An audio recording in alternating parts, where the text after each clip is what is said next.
Le meurtre sauvage de Lola, 12 ans, n'a pas fini d'émouvoir. Ce lundi 24 octobre, ils étaient nombreux à s'être réunis pour un ultime adieu à l'adolescente à laquelle on a enlevé la vie. Le lundi 17 octobre, on apprenait alors le terrible drame, la découverte le vendredi précédent dans une malle du corps d'une collégienne de 12 ans, prénommée Lola. Alors que le profil de Damien B., mis en examen pour le meurtre sauvage et le viol de Lola, se dessine au fil des jours, la France entière sous le choc. Ce jour ont eu lieu les obsèques de la jeune fille à Lilliers, dans le Pas-de-Calais, 10 jours après son assassinat, commis dans le 19e arrondissement à Paris. Ses parents Johan et Delphine Daviet-Ropital et ses frères Jordan et Thibaut étaient unis dans une tristesse indescriptible.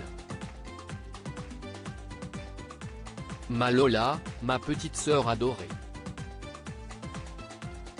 Tu vas nous manquer, rapporte l'AFP du discours de Thibaut. Plusieurs centaines de personnes ont assisté à ses obsèques. Le cercueil blanc couvert de fleurs est entré dans l'église suivi des parents de l'adolescente, ses frères, ses proches, des élus, des voisins, et une foule d'anonymes dans un silence empli d'émotion. Ma Lola, ma petite sœur adorée, j'espère que tu m'entends de là-haut. Malheureusement, tu es parti beaucoup trop tôt. Je n'ai pas pu te dire à quel point je t'aimais, a déclaré au micro l'un de ses frères, Thibaut, en larmes.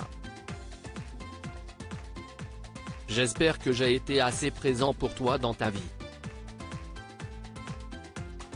Tu vas nous manquer.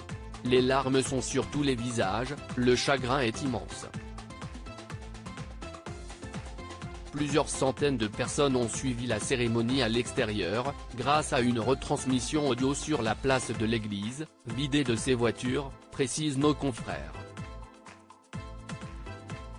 La famille avait ouvert ses funérailles au public, tout en réaffirmant dimanche soir sa volonté d'honorer la mémoire de Lola dans le respect et la dignité, loin de toute agitation politique. L'inhumation dans le cimetière de Lillers, commune de 10,000 habitants dont est originaire sa mère, devait se dérouler dans la plus stricte intimité en fin d'après-midi. Gérald Darmanin au premier rang. La famille de Lola a pu compter sur le soutien de nombreux voisins de la rue Manin, Paris, où habitait la jeune fille, mais aussi des amis du camping du Pas-de-Calais où la famille passait ses vacances, qui se sont tous réunis sur les bancs de l'église pour cet ultime adieu.